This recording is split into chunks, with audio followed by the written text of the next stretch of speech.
That's awesome. Yo, I have watched so many of your interviews in the last 24 hours. They're awesome. So Well, thankful to be here. I appreciate that, man. That that means a lot to me.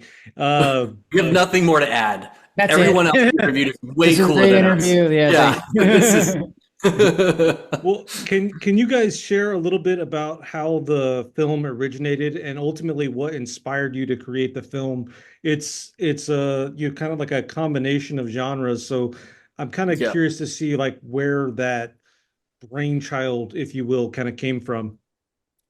the Well, we were super depressed there it and is. about our careers. And, I don't want to speak for Charlie, but I had been like a child star and had just sort of had was in a band in high school and then just fizzled out and didn't do anything after that. And we wanted to just put all of these feelings that we had towards like the industry and how things are successful and how things are judged as success, along with just the feeling of slowly realizing that maybe a decade later that you've maybe peaked 10 years before. And that's what this film at its heart is about. And then we were like, but how do we make it fun and crazy? And so we thought, well, we can take those themes and put them in this creepy castle in France, put them with characters that we know because we grew up in bands and went to the 930 Club in Washington, D.C. every weekend. And then make the theme be that in the end, there's nothing scarier than real life and that passage of time. So that was sort of the genesis. That was It's perfect. actually not an interview. It's just a therapy session. So thank you Yeah, for being here. literally. Yeah. Thanks for letting us That's get that out. Yeah. yeah, we would have like Zoom therapy sessions over Yeah. lockdown, like checking in on each other. And then there was, yeah, like you said, there was one day where like we were not doing great, and kind of just like we got to make a movie, man. Like, Yeah. we've been friends for 15 years. We've made shorts for like the last 10 years, but it was just kind of it was like it's time. Like we need to like make a movie, and we started writing it, and we set a deadline for ourselves. We were like, 1 year from now, we start shooting this movie, no matter what, no matter how much money we have, no matter how much cast we have. Like there was a point where Gaelan was just like, well, fuck it, it'll just be you in a castle, and like that'll be the movie. And I was like, Yeah. I'm on board, brother. Like, The latest iPhones are great. Like Yeah. we'll put a wide angle lens on the case, yeah. And so, yeah, slowly throughout the process, we just got more people to believe in us and believe in the idea. And we flew out 15 of our friends to France and kind of lost our minds together for a few weeks in a creepy Yeah. castle and made a beautiful film, I would say. Speaking of the castle, unique gothic atmosphere. I've been on sets where they've instead of flying friends to a castle, we use a green screen and save a couple bucks. How did you guys choose that setting, and ultimately, what impact did that have on the storytelling? Oh, well, I live in that area of France. I live in Dordogne, France, which is the Okay. land of 1,001 chateaus. And there are two people on the film commission here, and they will pick up the phone and support you in any way you want. So I was like, hey, I'm this American that lives in France in this tiny region. We would love to make a movie. We have no money with a castle. And they said, okay, you should check out this castle. It's owned by an American as well, and he has some ties to music. And I was like, okay. So I was like, okay, we have no money. But sure, we showed up, and the castle's owned by motherfucking Miles Copeland III, like the legendary super producer of Sting, the Police, brother Stuart Copeland. And my jaw hit the fucking floor. And he's sitting there going like, and then to the second part of the question, how did it influence the movie? Everything. So he was, first of all, so helpful and let us stay at his castle for 2 weeks for like a really minimal price. And it was our whole budget basically. But he was walking around. He's like, oh yeah, Cher wrote a song in that tower. And I'm just like, oh, okay, that's Charlie, that's going in the script. And he's like, oh yeah. And like, I got all these props from Van Halen, and like, you can have these guitars, and Bon Jovi sang Living on a Prayer on that table. I was like, okay, we're going to film on that table right now. And like, it was just the whole, and the pigeonnerie. He's like, yeah, you ever seen a pigeonnerie? I was like, I don't know what the fuck a pigeonnerie is, but it's going to be in the movie. I'll tell you that. And Charlie's like, I don't know what it is, but it looks creepy. I like it. Yeah. And so, I mean, that was it. It was sort of like, the real low budget school of filmmaking, right? It's like you got What props do you have? What friends do you have? Can you convince them to come to France for no money and then just use the location to the best of your abilities? Well, that kind of answers my next question. Like, I was curious to see if a lot of Charlie's, dialogue was like improv, or if that was in the script. So that's kind of cool, a little behind the scenes, if you will. But kind of piggybacking off of that, what is y'all's like co-writing process like? Because I know that can kind of be a task within itself, especially if you guys are doing it like remotely. How Mm. did you balance your creative visions? We definitely spent the first couple weeks like on a Zoom call together, like hashing out the story, figuring out how we wanted it to go. We worked on an outline, we worked on a B sheet like endlessly. That was both of us at the same exact time, just like pitching ideas. And what was really cool and what I really appreciate about working with Galen is that we both, uh, in a kind of like an improv kind of sense, we would never say no to each other's ideas. We would never be like that's dumb or that's stupid or that won't work. We would always get standing. It would be like, oh yeah, that'd be great, and then da da da da da, just to like keep the momentum going and keep the positive vibes going until it reached a point sometimes where one person would realize, oh well, how is that going to affect this one? And the other person would be like, okay, yeah, let's not do that anymore. Let's not do that one. But I'm glad that you took that journey It would be together. like Yeah. you'd be like safe space. That's fucking dumb. That's They'd be like, okay. when one of us is really concerned, we would say Yeah, safe space. exactly. The other one says safe space, and then we know like whatever we're about to say is like totally nothing but love. Yeah. But so like yeah, so we would hash out like the story and the backbone of it, and then I learned this technique from this book I love called "Writing Movies for Fun and Mm. Profit," but for fun is crossed out, and it's written by Thomas Lennon and Ben Garin from Reno 911 and the Yep. State. And so they have this really cool method where like they do the similar thing, like they hash out the story together, and then just to because when you're writing, you have that little voice in your head that's like, oh, this is sucks, or like this is a bad idea. Mhm. If you try to write a script with two people, you now have technically like four voices going like, yeah, but what about this? Yeah, but what about that? So what we did was we broke up the outline into like all the scenes and we would flip a coin, and then someone would get the odd numbered scenes and someone would get the Mm. even numbered scenes. And because we had done that much homework of like establishing the story and making sure everything was cohesive, we would go off and write scenes separately and then come and bring them back together, and it would still read like a seamless stream of a script. But yeah, we wrote the script really quickly because of that process, because we had done the backstory and the homework, and then we knew what we wanted to do, and we just fucking full steam ahead went with it. Awesome. The beat sheet just took forever, like not took The forever, beach, but that yeah, was the meat of it. yeah, And then we also just, if you're out there and you're struggling writing a script, as we all are, the best thing about the beat sheet is we tell each other each day, like, even if we just write what the two sentences of the beat sheet are to complete our scene, that will be better than nothing. yeah. And like, even if we just write what that thing is, like Matt goes over and slaps Ryan. It's like, just get that in the scene. Just put it in the scene Something, header, put it yeah, there. You write it did the down. scene. Yeah, And also with two people, you only have to write 45 pages ish, which is Yeah. like way less scary, yeah. big font, lots of spaces. Double spaces, yeah. Adding in white text, white font. A lot of quotes. Yeah, Yeah, just like college. exactly. Yeah. Yeah, exactly.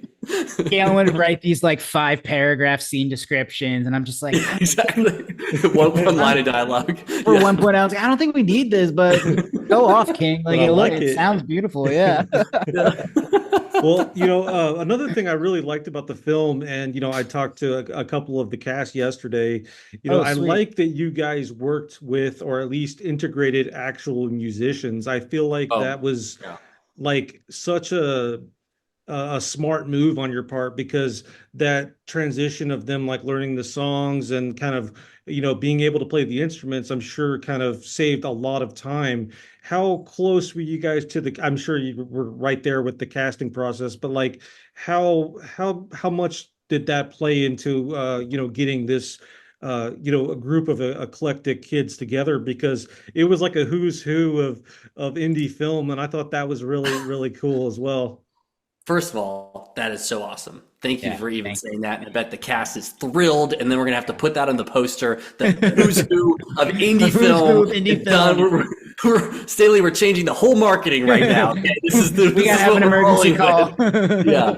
But the really like crazy moment, one was when we got the castle and it was owned by Miles Copeland. We were like, even if we have $1, we got to make this shit. This is crazy. Like, what are the odds? And the other one is that when we came up with the theme, we were like, we need to ground it in a band. And, you're just sort of like wishful thinking. Jets Brazil was like my favorite band growing up. I listened on my little Winamp player on Windows 98 when it was my time at the family computer, and listened to all three of their albums and Jawbreaker and all of that. And so when we don't know anybody, we're not like, we don't have any clout. We're not like in that world. And so we just emailed Blake and we said, we're making this movie in France. We love your music.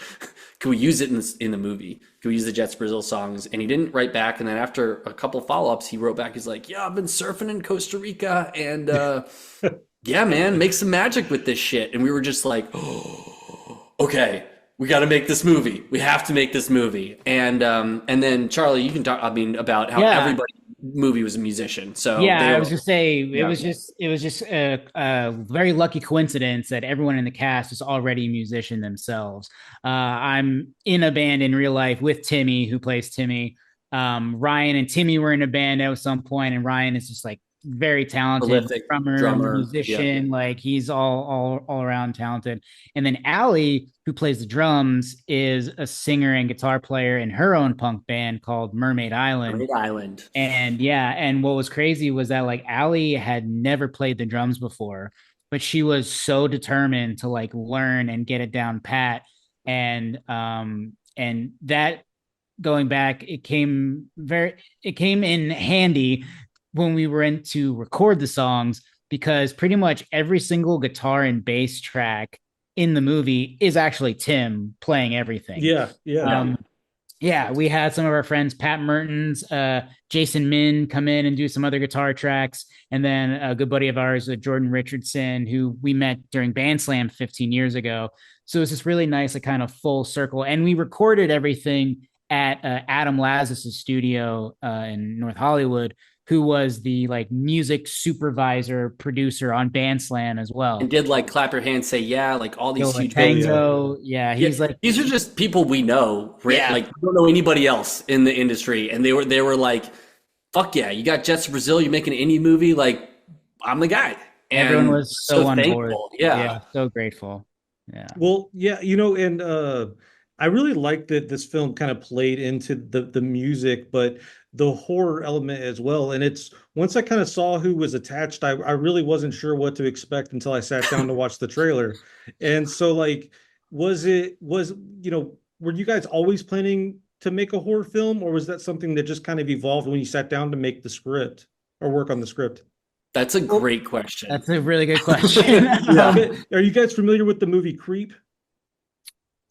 Yes. I'm gonna watch it right now. It's I'm leaving the interview. I can't think of his name, but it's the one guy from the League. Mark Duplass. Yes. So yeah. So when he sat down to write that film, it wasn't intentionally or initially going to be a horror film. I know this movie. Yes. So So kind of like you guys, once he started like sending the scripts to other people and doing screenings with friends, they're like, this is a horror film. This is not a comedy. So like I was just kind of curious as your mindset ultimately. While we were writing it, we were definitely wanting to shoot in a castle. We wanted to make a movie about a band. And then as we were writing it, it was kind of like, we're not really utilizing the creepiness of this castle to its fullest potential. And so, but at the same time, when we would have discussions of the real life anxieties and kind of like the fear of failure and stuff like that, we realized, it kind of goes hand in hand with a thriller horror film as well. And so we would have these talks about like, very personal, vulnerable discussions of like, what are we afraid of in terms of being an artist and being a career? And then we had this Excel spreadsheet that was just how can we torture Ryan? How many ways can we just make Ryan's life a living hell? And it had everything from like the psychological to the emotional to like the physical stuff that you see in the movie as well. So it was kind of like yeah, we didn't set out initially, but as we started, we quickly realized like it would only make sense and it would kind of fit perfectly to add horror elements to the film. And also we were like really adamant.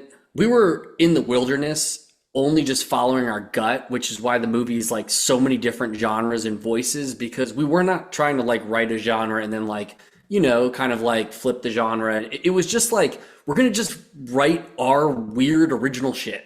And Right, it's something going to that we be all want to these see. weird things. And then we watched this movie, The Machinist, with Kristen Bale. Oh And yeah. that had a big influence, I think, tonally on it, because it was like, whoa, this is like flashback based psychological horror that's creepy, or like psychological thriller, I'd say, but creepy, has some like serious fucked up gore scenes.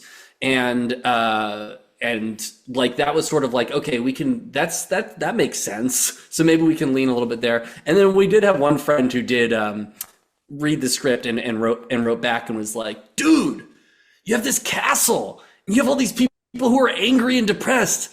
You gotta fuck some shit up. Go crazy. They were like, they're not gonna tell us how. Yeah, and we were Yeah, just like, yeah, that's good note. Good right. note. Yeah, good note. Good note. Yeah, I mentioned, and I think I even wrote it in my review to the guys yesterday, that it was kind of like a rock star shining. And Yes. Oh, I'll take Thank it. you. I'll take Awesome. it. Hell Yeah. yeah. but I guess to wrap up, guys, I want to ask, are you guys working on another script currently? Because I would love, while you guys dipped your toes in horror, I would love to see you jump in the pool. You know what I mean? Oh, thank you. Yeah. Wow. Challenge accepted. You got All it, right. brother. Yeah. Well, now I know what we're doing for the rest of the day. Yeah, exactly. And then the next time we do this, when you ask what is the inspiration for the movie as the first question, we're going to say our interview. Jessie It was Hobson. this interview on August 8th. Well, awesome, guys. Well, I mean, was there more? Oh no, No, I'm no, just no, saying no. we Just a we bad have joke. more scripts. It's just a bad joke. No, we have more scripts in the pipeline. We would love to keep making more films. We would love to work with production companies, and this film was always meant to be kind of like our calling card for our production company of this is what we can do on a very minimal budget, and we would love to keep doing it. So let's talk Hollywood. Yeah. Awesome.